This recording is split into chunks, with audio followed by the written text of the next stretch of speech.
Welcome back guys. India point में आप सभी का स्वागत है। एक नया टॉपिक के साथ हम लोग आए हैं। इनफैक्ट वो टॉपिक काफी सीरियस लेवल पे है।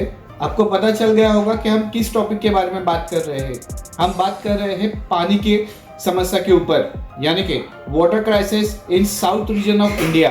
इंडिया पॉइंट की तरफ से हम आपको बता दें कि दक्षिण भारत में गंभीर जल संकट उभर के आ रहा है। पिछले कई सालों से, कई महीनों से ये संकट गंभीर होते जा रहा है। इस वजह से डरावना रूप देखने को मिल रहा है। दक्षिणी जलाशयों में सिर्फ 17% यानी कि 17% पानी बचा है। दक्षिण भारत के जलाशयों में लगभग 17% पानी अभी बचा है और ये काफी शॉकिंग है और उतना ही शायद डेंजरस साइंस साउथ इंडिया के लिए है और उनके लोगों के लिए। हम सभी को पता है कि अभी गर्मियों का दिन है और गर्मियां शुरू होने के साथ दक्षिण भारत में जल संकट का सामना कर रहा है। दक्षिण भारत के इसी क्षेत्रों में जल भंडारण जलाशयों की क्षमता केवल 17% रह गई है।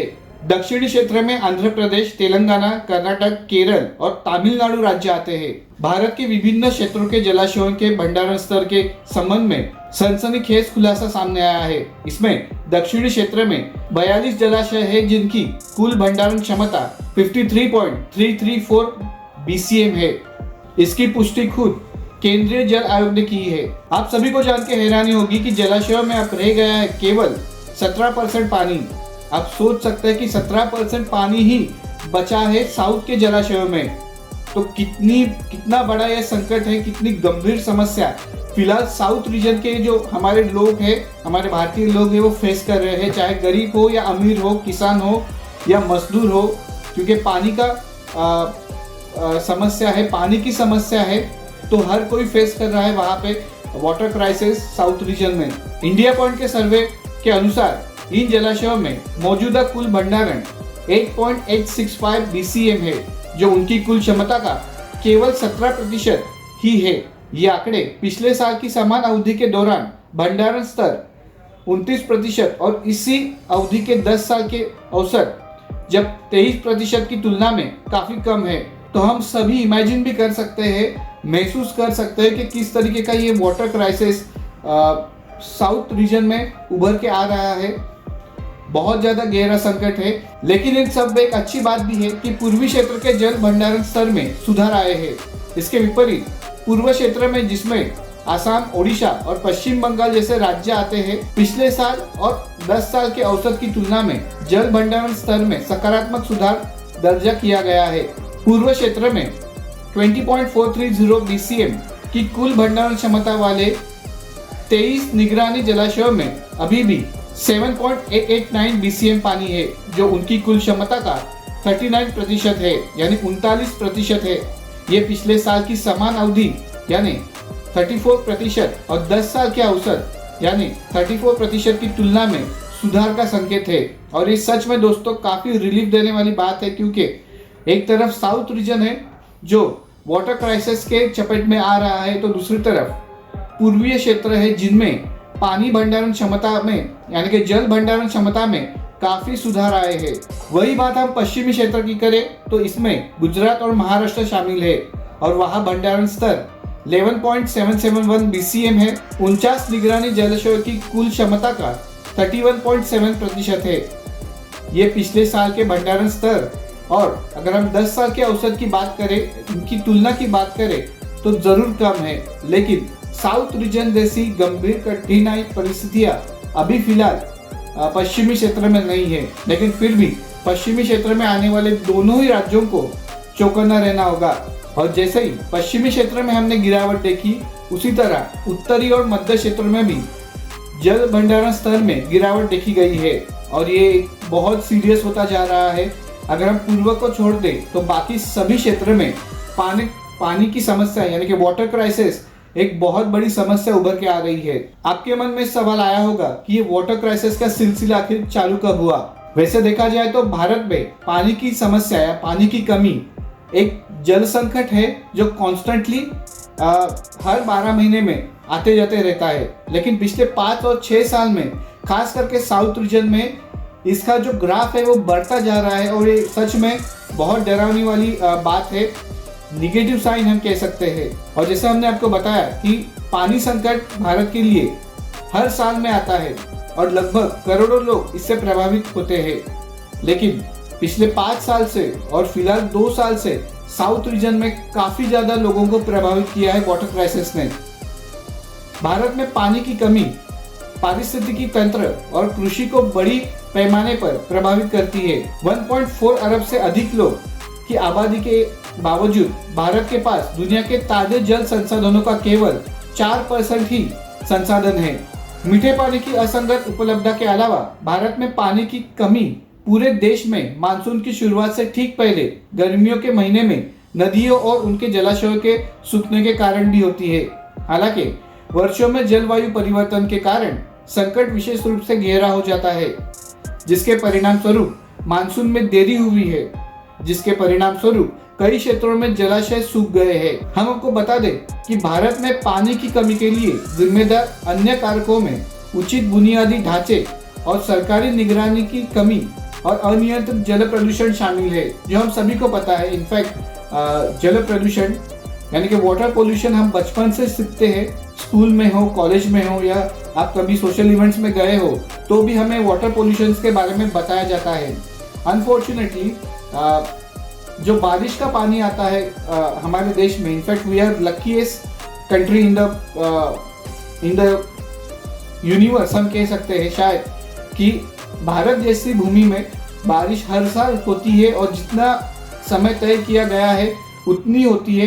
पिछले 5 सालों में जरूर इसका रूप बदला है, लेकिन बारिश ठीक ठाक से होती है। लेकिन बारिश के पानी को हम अगर इस्तेमाल करें और इसका अगर पूरे एक मॉडल तैयार करें ऑन वर्ल्ड लेवल तो शायद बहुत फायदा होगा। लेकिन हमारे पॉलिटिशियन और जाति पाति में जो ब्रिटिश वफादारों ने डाला है इस देश को, उसके वजह से पानी जैसी गंभीर समस्याओं के ऊपर इग्नोर होता जा रहा है। ये बहुत बड़ी बात सामने आ रही है।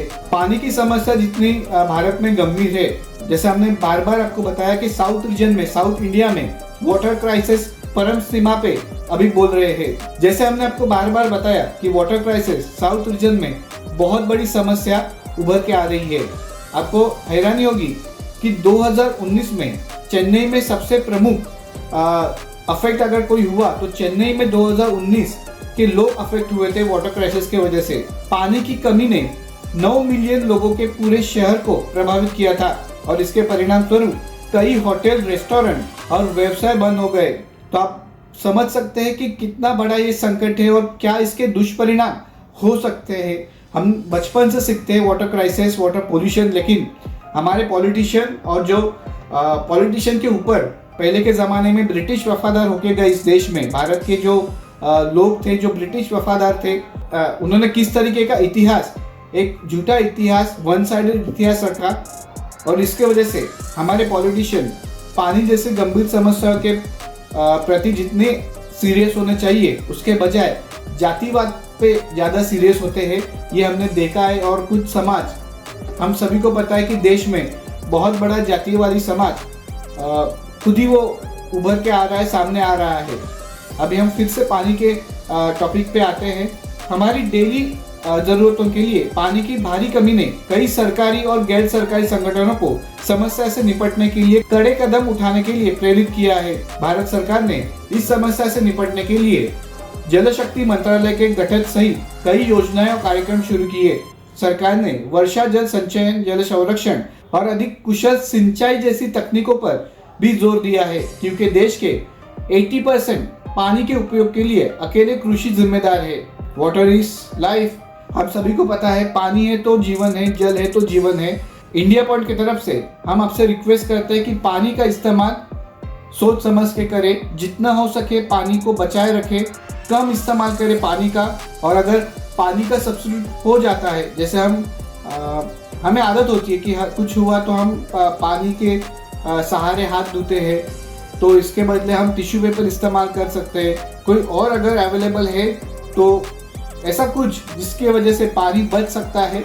और क्योंकि जब तक बारिश नहीं होती ये संकट और ज़्यादा गहरा हो जाएगा। इसमें दूसरी जो बड़ी बात है कि हमारे देश में इलेक्शन है, तो सबका ध्यान अब इलेक्शन पे है। लोकसभा के जो चुनाव हो रहे हैं उसके ऊपर ये ध्यान है। तो as a citizen of India हमें ही अब कुछ करना पड़ेगा। अगर पानी की किल्लत से बचना हो तो पानी बचाना भी होगा।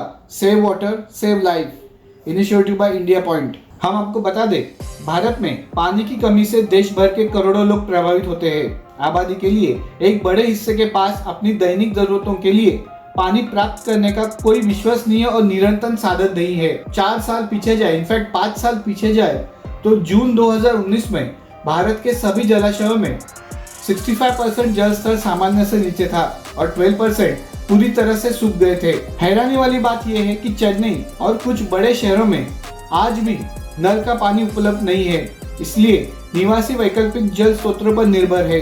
देश में सार्वजनिक जल पंप बिखरे हुए हैं, लेकिन उनमें से कई शहरों से बहुत दूर स्थित है और उनका जल प्रवाह रुक कर और अप्रत्याशित है। और एक बात तो हम सभी जानते हैं कि जिनके पास बहुत पैसा है तो वो पैसे ज्यादा देके पानी का विकल्प खोज लेते हैं, लेकिन जो गरीब लोग हैं, जिनमें सवर्ण समाज आता है, जो आतंकवाद अन्य अत्याचार से ग्रस्त है, उनके पास अब इतनी गरीबी है कि वो पानी का विकल्प चाहने के लिए, पाने के लिए पैसे भी नहीं खर्च कर सकते। और हमारे देश के किसान हैं, जो किसान में से जो बहुत गरीब किसान है, अगर हम कैटेगरी वाइज करें तो उनके पास भी यही समस्या है कि वो पानी का विकल्प ढूंढने के लिए पैसे खर्च नहीं कर सकते। तो इम्बैलेंस हो रहा है पूरे देश में कि जिनके पास पैसा है वो कुछ भी कर सकते हैं और सवर्ण समाज हो या गरीब किसान हो, वो चाहे तो भी कुछ नहीं कर सकता क्योंकि उनके पास पैसों की कमी है। पिछले कई सालों से जैसे हमने बार बार आपको कहा कि पानी की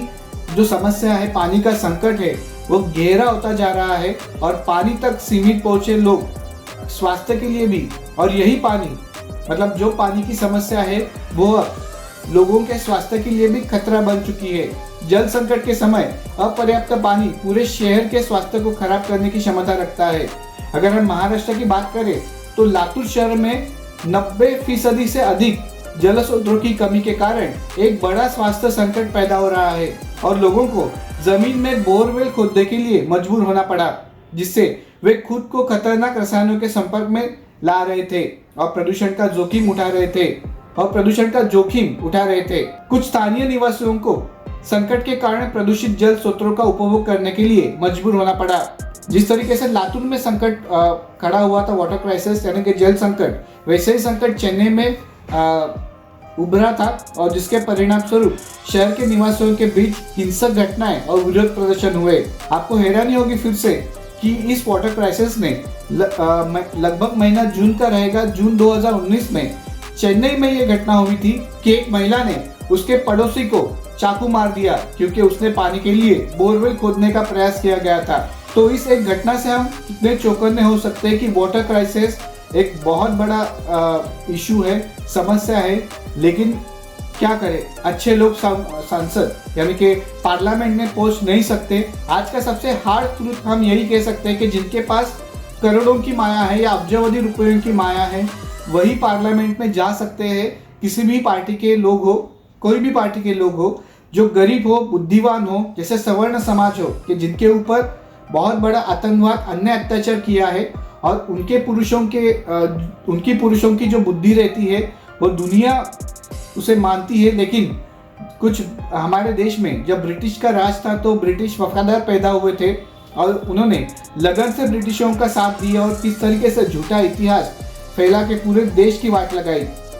और शायद यही एक बड़ी वजह भी है कि सवर्णों की कमतरता। अगर हम पार्लियामेंट में देखें, जो सवर्ण समाज की जातियां है उनके पुरुष एज अ MP यानी कि खासदार यानी कि लोकसभा के सांसद वो चुन के ही नहीं आ रहे हैं, बाकी सब जन आ रहे हैं। ये एक बड़ी समस्या है कि शायद अगर सवर्ण समाज के पुरुष सांसद चुने गए तो वाटर समस्या यानी पानी की समस्या को बहुत अच्छे तरीके से सॉल्व किया जा सकता है। हालांकि हमने कहा कि लोग किस तरीके से पानी का मिसयूज करते हैं, या पॉलिटिशियन हो उनका ध्यान नहीं है, या गवर्नमेंट एजेंसीज हो उनका ध्यान नहीं है, लेकिन इन सब में एक बड़ी बात भी है कि जल माफिया या जिसे हम टैंकर माफिया कहते हैं, उनके द्वारा भी पानी का संकट बहुत गहरा होता जा रहा था। इनफैक्ट होता जा रहा है कि देश के कई हिस्सों में अब भी पानी के टैंकर से पानी क्योंकि देश के कई हिस्सों में टैंकर से पानी दिया जा रहा है। तो चलिए दोस्तों, आज का यही टॉपिक था कि water crisis in south India, और इंडिया पॉइंट की तरफ से हम आपको निवेदन करते हैं, विनती करते हैं, we requesting you to the people of India कि पानी का इस्तेमाल सही करें, हो सके जितना कम करें, सेव वाटर सेव लाइफ। आप सभी लोग पूरे भारतवासी इंडिया पॉइंट से जुड़े रहे और जितना हो सके हर एक भारतवासी को, हर एक इंडियन सिटीजन के पास इंडिया पॉइंट के जरिए हम जो टॉपिक लेके आ रहे हैं जिसके बदौलत समाज में सुधार होगा, ऐसे हमें उम्मीद है। और इसके लिए आप सभी जन इंडिया पॉइंट से जुड़े रहे। और एक निवेदन इंडिया पॉइंट के जरिए हमें करना है, इंसानियत के नाते, कि जिनके ऊपर आतंकवाद हुआ है, अन्य अत्याचार हुआ है, उनके साथ खड़े रहे, मजबूती से खड़े रहे। और फिलहाल के तौर पे पिछले कई दशकों से सवर्ण समाज के ऊपर बहुत बड़ा आतंकवाद, अन्य अत्याचार हो रहा है। तो हम सभी, हमारी एक नैतिक मोरल रिस्पॉन्सिबिलिटी है कि हम सवर्ण समाज के साथ खड़े रहे।